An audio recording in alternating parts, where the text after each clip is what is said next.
And up is you, Dr. Ahluwalia. Good to see you, as always, Yes. on a Monday morning. So the big story that came out last week was the fact that there are these major retailers accused of selling basically what amounts to fake supplements, herbal supplements that could potentially be harmful. We're talking about stuff that they had, like maybe house plants in some of these, and also nuts for other people who could be allergic. Yeah, it's fascinating that there's no oversight. It's a $6 billion industry, and there's no oversight. The FDA is not involved. And so, you know, we buy these things, we assume that somebody's watching over it, somebody's protecting us, making sure that it's safe. But they analyzed, you know, all of these hundreds and hundreds of these brands, and what they found was that most of them don't have the active ingredient. So like the ginkgo biloba. Yeah, so the argument, does ginkgo work or echinacea work? That's not even the argument. The argument, is it in there? Right, exactly. So, you know, the supplement industry has got a really bad rap. And so the four chains have actually been accused of, you know, holding these or stashing these. GNC, Target, no, Walmart. Yeah. And Walmart's taking them off the shelves, but they're still on the website. Yeah, so that's the problem. And it's not even just that there's nothing in it. The problem is some of them have legumes in them which cross-react with peanuts and soybeans. So if you have allergies, there's no warnings. So it's not good for you, right? It's bad for you. Then there's some that are labeled gluten-free and they have wheat in them. These are problems. And this is not even looking at the heavy metals or looking at any of the chemicals. I don't think you were in America in 1994 when the political battle raged over whether these things should be looked over by the government.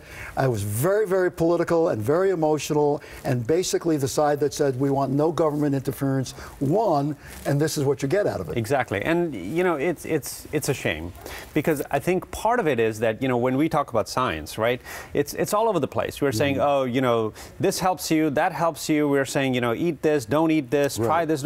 So, you know, people go to things that are always said, oh, you know, this is good for you. You know, have ginkgo biloba, have this, have that. You know, it'll improve your everything. Everything under the sun can be improved with these things. And you can. Here's one not to trust. If the advertising says, "This is what they don't want you to know," don't use it. Whatever it is. We're the they. Yeah, you are the they in this case. Wow. And not that you guys are always right. Right. But they are feeding on the fact that you're not always right. Yeah, just be careful, and that's the key. And you know, we need some oversight. The cancer confusion. I think everyone knows, and you think they know what's bad for them and what can cause cancer, and yet more than half of Americans don't. Yeah. So February is Cancer Awareness Month, and so they did this survey, and they do it, I think, every year or every other year to see what our awareness is. And, you know, thankfully people understand that smoking and sun causes cancer. That's a good thing.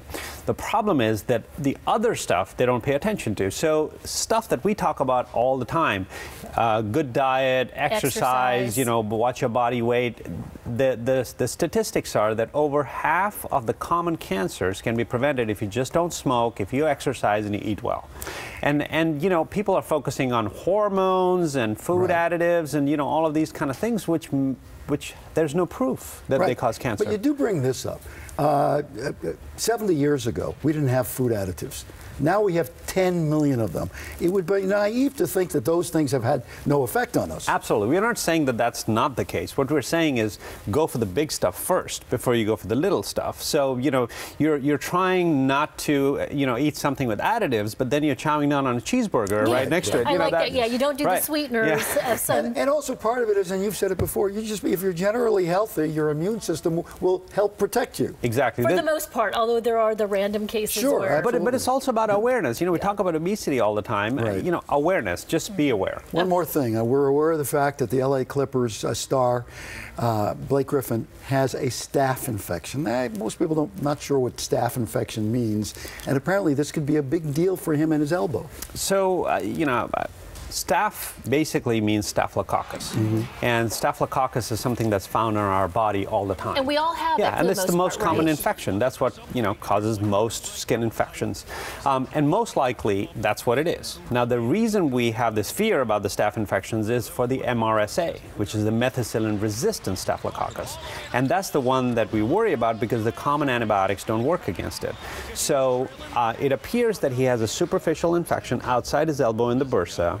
and that's going to need surgery. Because he's always has a draining issue there anyway, exactly. Right? So maybe initially it was just a bursitis, and now it became infected. But the fact that it's infected means it needs to be cleaned out, probably drained out, and then put on antibiotics And for you a can while. get that from having the drain anyway, like the device, or maybe in a locker room. That's a common place to get a staph. We're not really sure. Most of the people that we see, there's no penetrating injury or anything. And he's getting the constant medical attention. It's not like the rest of us. Exactly. They're there all the time. Yeah, exactly. But, you know, it's even possible that when he had it aspirated, the device that went in may have been possibly, a little... possibly.